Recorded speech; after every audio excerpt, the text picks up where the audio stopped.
السلام عليكم ورحمة الله وبركاته. وقيبتي لبات ودقي دلي ويلكو صدقوها marka wiilka meedkiisa loo qaaday isbitaalka oo baaritaan lagu sameeyay waxa dhacday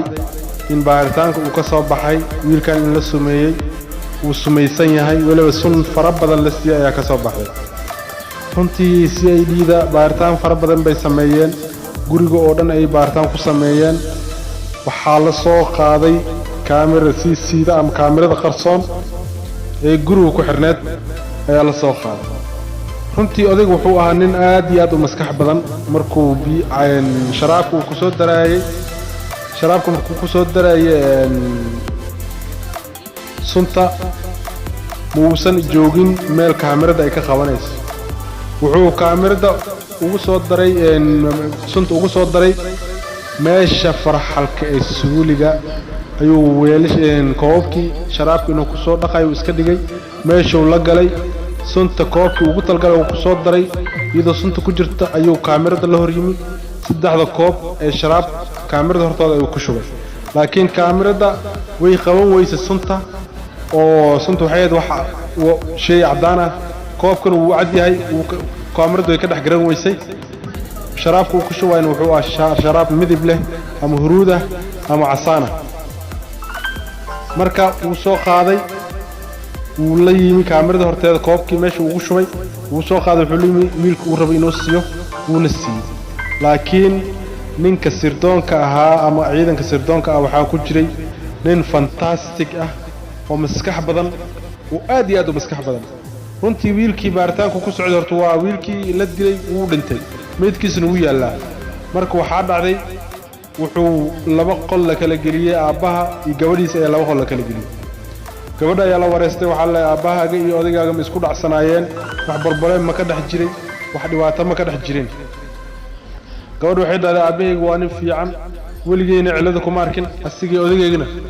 marna iskuma dhicin marka aabahaygu wax ugu shakisan meesha ma yaalaan waayo aabahaygu waa nin wanaagsan asiga ay soo barbaariyay hooyadeeda anigoo yaray dhimatay intaanu ila soo barbaariyay intaanu igu soo tiiriyay tacabeelay marka hadda aniga darteeda uma naxaas kale uma guursan aabahaygu aniga shaceelka ii qabo uusan u nusqaamin marka aabihin dhinac loo wareystay waxaa lahay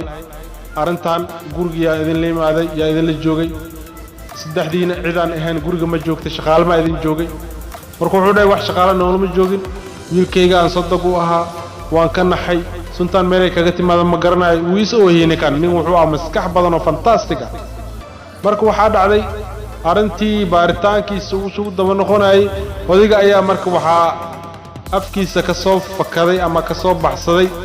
wiilkaygu wuu fiicnaa wiilkan sadaq ah wuu fiicnaa laakiin wuxuu cilada u lahaa gabadheeda ay marba inuu iga fogeeyo ku talagali jiray ama uu jeclaan jiray hadalkaas wuxuu abuuray shaki aad iyo aad u falaaran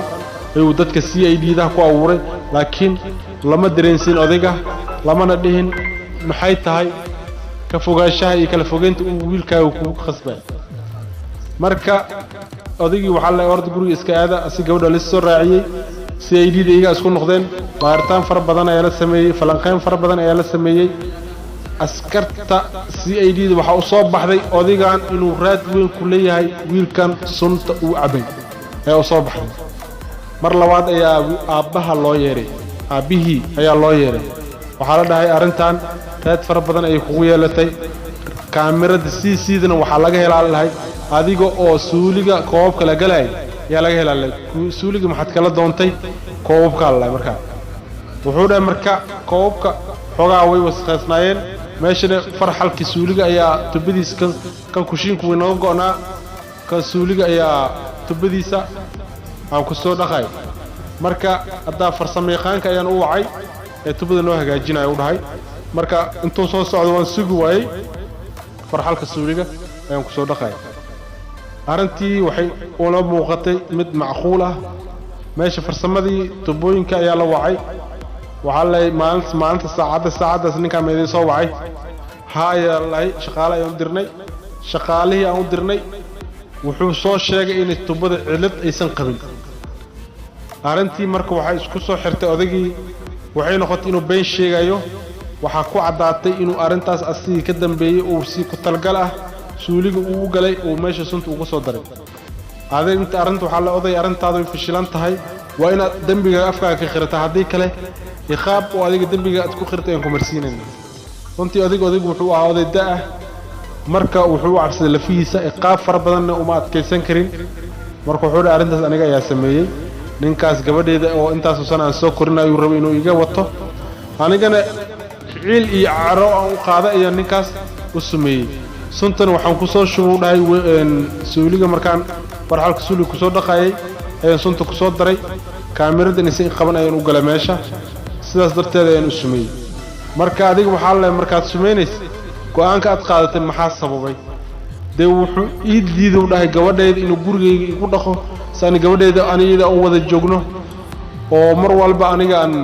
isla faraxsanaano isla joogno runtii go'aankii uu qaldanaa oo dhahay gabar sideebana guur ay joogta laakiin aniga go'aankayga ma ahayn marna in gabadheeda iga fogaato cimrigeenta ka dhiman asigana wuxuu noqday gabadheeda aniga mid na soo dhaxgalay sidaas aan u dilay odaygaas hadeer xabsi ayuu ku jiraa waa nin 80 jir ah xabsi ayuu ku jiraa kulayba xaaladiisa waxay ku dhamaan doonto